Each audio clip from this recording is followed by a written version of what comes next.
18 साल की उम्र थी और अभी मैंने जवानी की दहलीज पे कदम रखा था कि भाई ने सारी रात मुझ मार मार कर बेहाल कर दिया। अम्मा एक कोने में बैठी ये सब देखती रही और भाई से मुझे छुड़ाने ना आई। भाई मुझे मारता भी क्यों ना, मेरा गुनाह भी ऐसा था। आधी रात को मुझे भाई ने बालों से पकड़ा और घसीटते हुए दरवाजे की तरफ लाया और कहने लगा, निकल जाओ इस घर से।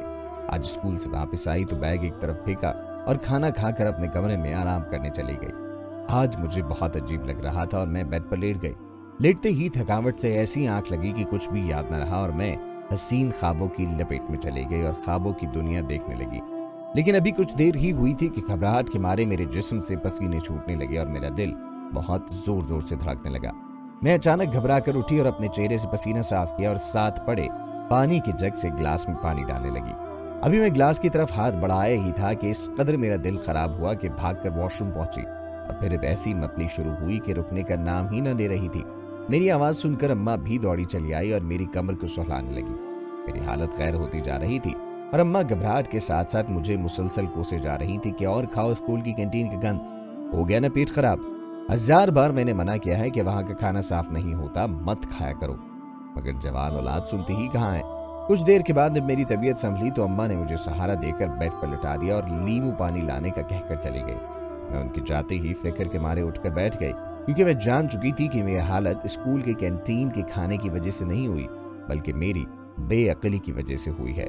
मैं जान चुकी थी कि मैं किसी मुश्किल में पड़ चुकी हूँ। अम्मा तो मुझ पर इतना भरोसा करती थी, उन्हें क्या मालूम उनकी बेटी रोजाना स्कूल से वापसी पर क्या गुल खुला कर आती है। 6 माह पहले मैं एक रोज कॉलेज से वापसी पर अपनी चंद सहेलियों के साथ कुछ किताबें खरीदने करीबी किताबों की दुकान पर चले गए। हमने वहां से कुछ जरूरी किताबें ली और वहीं दुकान पर 2 लड़के भी मौजूद थे जो हमें घूर घूर कर देख रहे थे।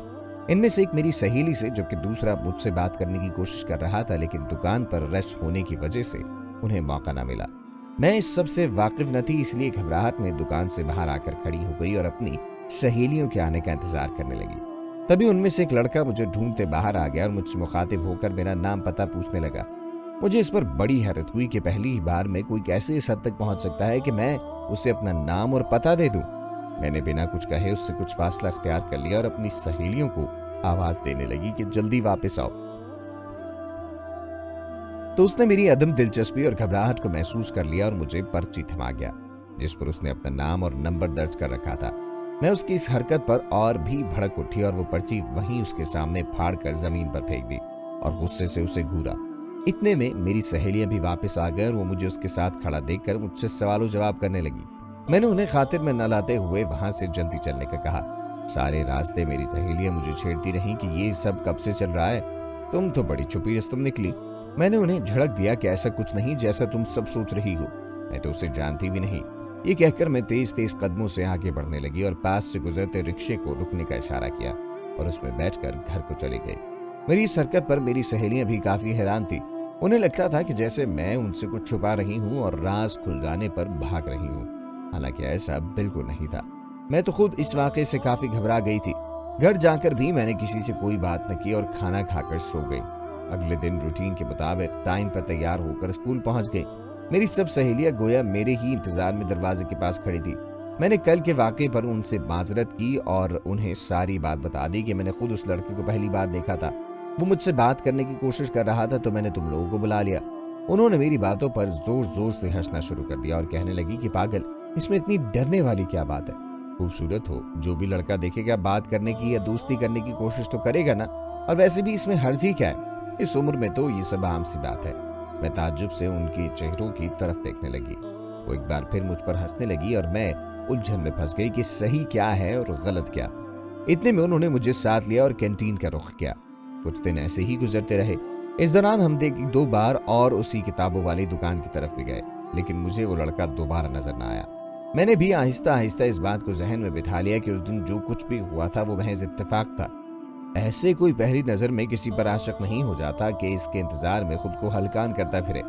दिन गुजरते रहे और फिर मैं पढ़ाई में मशगूल हो गई। एक रोज मेरी सहेली शबाना छुट्टी टाइम मेरे पास आई और मुझे अपने साथ चलने का कहा। मैं अभी उससे पूछ ही रही थी कि जाना कहाँ है, लेकिन वो इतनी जल्दी में थी कि उसने मेरी किसी बात का जवाब न दिया और मेरा हाथ पकड़कर खींचती हुई अपने साथ ले गई। रास्ते में भी मैं उससे मुसलसल सवालों जवाब करती रही।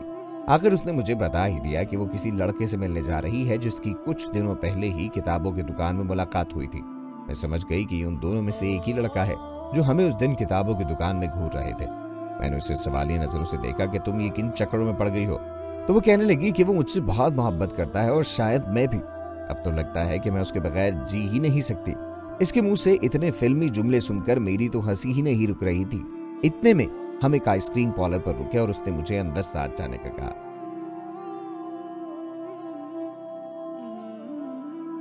मैंने उससे कहा कि तुम मिलाओ, मैं यहीं रिक्शे में तुम्हारा इंतजार करती हूँ, लेकिन वो मुझे जबरदस्ती अपने साथ ले गई। जब हम अंदर दाखिल हुए तो मैं देखकर हैरान रह गई कि शबाना जिससे मिलने आई थी वो भी अपने दोस्त के साथ था, और वो कोई और नहीं, वो ही लड़का जो उस दिन खड़ा मुझसे नाम पता पूछ रहा था। मैं उसे देखकर थोड़ा सा कतराई, लेकिन उसके चेहरे की खुशी साफ वाज़ेह थी।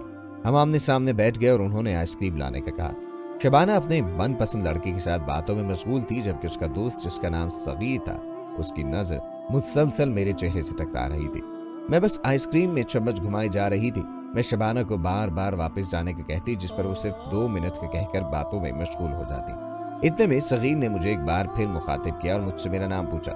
मैं उसे घूरने लगी तो शबाना ने उसे बताया कि मेरा नाम अलीना है और मैं फुला फुला जगह रहती हूँ। शबाना की इस हरकत पर मुझे तो बहुत गुस्सा आया, लेकिन मैंने खुद पर काबू रखा और खामोश हो गई। सगीर ने एक बार फिर मुझे अपना नंबर दिया और कहा कि जब दिल माने तो मुझसे बात कर लेना, मैं तुम्हें मायूस नहीं करूंगा। वो इतना खूबसूरत तो नहीं था कि मैं देखते ही उस पर फिदा हो जाती, लेकिन शायद मेरे दिल को इस बात पर कोई एतराज ना था, बल्कि मैं उससे बातचीत शुरू कर ली। आहिस्ता आहिस्ता मुझे भी यही महसूस होने लगा कि इस सब में भी कोई हर्ज नहीं। शबाना भी तो ये कर रही है और वो अपनी जिंदगी से कदर खुश है, फिर मैं क्यों नहीं। कुछ देर वहां बैठने के बाद हम घर वापस आ गए। देर से घर लौटने पर मैंने अम्मा को बताया कि हम ग्रुप बनाकर पढ़ाई करने बैठ गई थी। इस पर अम्मा भी खामोश रहीं। ये पहली बार था जब मैंने अम्मा से झूठ बोला, और उसके बाद तो जैसे मुझे कोई तरीका मिल गया। अब मैं रोज कोई ना कोई बहाना बना लेती और उसके साथ बाहर वक्त गुजारती। पहले पहल तो ये मुलाकातें सिर्फ होटलों तक महदूद रहीं, लेकिन जब नजदीकियां बढ़ाने में कोई आर महसूस न हुई तो हम एक कमरा बुक करवा कर वहां मिलने लगे, जिसके सबब हम शर्मो लिहाज की हर हद भी पार कर चुके थे और आज हमारी ये नजदीकियां अपना रंग दिखाना शुरू कर चुकी थी। मैं अब उम्मीद से थी और इस बात को मैं जानती थी, सगीर ने मुझसे जो मोहब्बत और जिंदगी भर साथ निभाने के वादे किए थे, अब उन्हें पूरा करने का वक्त आ चुका था। मैंने बिना ताखीर किए उसे रिश्ता लाने का कहा, लेकिन वो यही कहता कि एक बार नौकरी लगने दो, फिर शादी कर लेंगे। मैंने अब तक उसे ये नहीं बताया था कि मैं उसके बच्चे की मां बनने वाली हूँ, क्योंकि मैंने ऐसे बहुत से किस्से सुन रखे थे जिसमें अक्सर इस बात का इल्म होते ही लड़की से तमाम ताल्लुकात खत्म कर देते थे। मैंने उसे खुफिया रखा था कि वो कहीं कोई बहाना न बना दे, लेकिन शायद अब उसका शादी का कोई इरादा भी ना था, क्योंकि उसका मकसद तो मुझसे मेरे जिस्म से लज्जत हासिल करना था, और वो तो कई माह से ऐसा कर रहा था। इस सब के लिए वो शादी क्यों करता? मेरी हालत बिगड़ने लगी थी। आखिर एक रोज तंग आकर मैंने उसे सब बता ही दिया कि उसका बच्चा मेरी कोख में पल रहा है और ये राज अब ज्यादा दिन तक छुपा नहीं रह सकेगा। ये सुनना था कि वो तो जैसे सबसे इनकारी हो गया और मुझे मेरे ही मुंह पर जुटलाने लगा कि तुम झूठ बोल रही हो ताकि मैं तुमसे जल्द शादी कर लूं। मैं उसे यकीन दिलाती रही, लेकिन उसने गुस्से में फोन बंद कर दिया। इसके बाद मैंने कई बार उससे राब्ता करने की कोशिश की, लेकिन उसका फोन मुसलसल बंद होता था। अब मैं ज्यादा दिन इस बात को छुपा नहीं सकती थी। मेरे जिस्म में नुमाया तब्दीलियां आने लगी थी, जिसकी वजह से मैंने कमरे से निकलना भी महदूद कर लिया और हर वक्त किताबें खोलकर बैठी रोती रहती, जबकि घर वालों को ये जाहिर करती कि पढ़ रही हूँ। एक दिन मैंने शबाना को फोन किया कि वो अपनी दोस्त के जरिए मेरी सगीर से बात करवा दे और उसे मुझसे शादी करने पर राजी करे, वरना मेरे पास इस बदनामी से बचने के लिए खुदकुशी के अलावा कोई और रास्ता नहीं है। मैं अभी ये बात ही कर रही थी कि मुझे अपने पीछे ग्लास टूटने की आवाज आई। अम्मा मेरे पीछे खड़ी ये सब बातें सुन चुकी थी। वो उस वक्त मेरे लिए जूस का ग्लास लाई थी, लेकिन मुझे अपने रोने धोने में उनकी मौजूदगी का एहसास न हुआ। अम्मा ने वहीं खड़े मुझे गालियां देना शुरू कर दी और मुझे मारना शुरू कर दिया। उनका शोर शराबा सुनकर भाई भी कमरे में आ गए और अम्मा ने बिना कुछ सोचे समझे उन्हें सारी बात बता दी। बस फिर क्या था, भाई की जूती और मेरा सर उन्होंने मुझे मार मार कर बेहाल कर दिया। मैं चुप खड़ी मार खाती रही, क्योंकि मेरा गुनाह कम न था। मैं कुछ बोलने की हिम्मत भी नहीं रखती थी। मुझे लगता था कि भाई मार मार कर धाड़ कर गुस्सा कम कर लेंगे, लेकिन उनका गुस्सा फिर भी खत्म होने का नाम न ले रहा था। उन्होंने मुझसे एक बार भी ये नहीं पूछा कि किसके साथ मुंह काला करवाया है। उन्हें गुस्सा सिर्फ और सिर्फ मुझ पर था। उनका यही कहना था कि जब तक मैं खुद को किसके करीब इस हद तक आने की इजाजत न देती तो कोई कैसे जबरदस्ती ये सब कर सकता था। बात तो उनकी भी ठीक थी। जो कुछ हुआ था मेरी रजामंदी और मर्जी से हुआ था, लेकिन अफसोस इस बात का था कि सजावार मैं अकेली थी। वो जो मेरे साथ ये सब करके मुझे जहन्नुम में धकेल गया था, उसका कोई नामो निशान न था। वो कौन है, कहाँ रहता है, क्या करता है, किसी को इस बात से गर्ज ही न थी। वो रात मैंने मार खा खा कर और रो रो कर गुजारी। रात होते ही मैं कुछ मुतमईन हुई कि शायद अब तूफान थम गया है। भाई बार बार कर थक चुके थे और अपने कमरे में खुद को बंद कर लिया था। अम्मा भी सहन के कोने में सर पकड़कर बैठी थी। घर की तमाम लाइट्स भी ऑफ थी, जिससे सारा माहौल वहशतज़दा लग रहा था। रात का 1 बज चुका था और अचानक भाई अपने कमरे से बाहर निकल आए। इधर उधर देखा, फिर सीधा मेरे कमरे में आकर मुझे चुटिया पकड़कर फिर से मारना शुरू कर दिया। अम्मा वहीं कोने में बैठी ये सब देखती रहीं। उन्होंने आगे बढ़कर मुझे बचाने की कोशिश न की और भाई मुझे मारते घसीटते घर के दरवाजे की तरफ बढ़ने लगे और फिर मुझे धक्का देकर घर से बाहर कर दिया। इस घर में तुम्हारी कोई जरूरत नहीं, जिसके साथ भागना चाहती हो भाग जाओ, हमें एतराज नहीं। तुम हमारे लिए मर चुकी हो और खबरदार दोबारा यहाँ मुड़कर मत आना, वरना तुम्हारे साथ साथ खुद को भी जान से मार दूंगा। मैं उनकी मिन्नतें करती रही कि रात के इस पहर मुझे घर से ना निकालें, बेशक आप मुझे अपने हाथों से मार दे, लेकिन यूं दरबदर न करें। लेकिन भाई ने मुझ पर थूकते हुए कहा कि तुम अब इस काबिल भी नहीं रही कि तुम्हारा जनाजा इस घर से उठे। ये कहते ही उन्होंने दरवाजा हमेशा हमेशा के लिए बंद कर दिया। मैं रात के अंधेरे में कहाँ जाती, किससे मदद मांगती। मेरे पैरों में जूती और तन पर कपड़ों के अलावा कुछ न था। कुछ देर वहीं रोती पीटती दरवाजा बजाती रही, लेकिन फिर सुबह होने से पहले ही वहां से चल पड़ी, क्योंकि मैं जानती थी कि अगर मोहल्ले में किसी एक की भी नजर मुझ पर पड़ गई तो भाई और अम्मा को उनके सवालों के जवाब देना मुश्किल हो जाएगा। मैं आबादी वाली जगह से निकलकर एक सुनसान इलाके की तरफ चल पड़ी थी, जहां मुझे कोई जानता ना हो। वहीं एक दरख्त के नीचे मैंने पनाह ली। इस इलाके में बहुत कम घर आबाद थे, ज्यादातर घर खाली पड़े थे, इसलिए लोगों की आमदोरफ्त भी कम थी। मैं जिस दरख्त के नीचे टेक लगाकर बैठी थी, उसके सामने ही एक बंगला था जिसमें अम्मा की उम्र की एक औरत रहती। वो जब भी घर से बाहर निकलती मुझे गौर से देखती और फिर आगे को चल पड़ती। कई बार वो मुझे अपनी नौकरानी के हाथ कुछ खाने को भिजवा देती। उसने मुझसे कभी कोई सवाल न किया, हालांकि मेरी हालत इज़ार देखकर वो सारे मामले से बावाकिफ थी। दिन महीने ऐसे ही गुजरते रहे कि एक रोज रात के पिछले पहर मैंने वो तकलीफ गुजारी जिसकी शिद्दत से मैं मरने के करीब थी। सारी रात कराहने के बाद मैंने एक बेटे को जन्म दिया, लेकिन मुझे उसकी पैदाइश पर कोई खुशी न थी। ये सजा के तौर पर मुझे मिला था।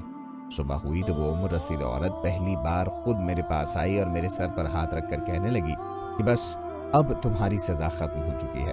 तुम चाहो तो आज से मेरे साथ मेरे घर में रह सकती हो। आज 6 साल बाद भी मैं उसके घर रिहाइश पजीर हूँ और बदले में घर के सारे काम मैं संभालती हूँ, जो कि उनकी छत देने के एहसान के बदले में बहुत कम है।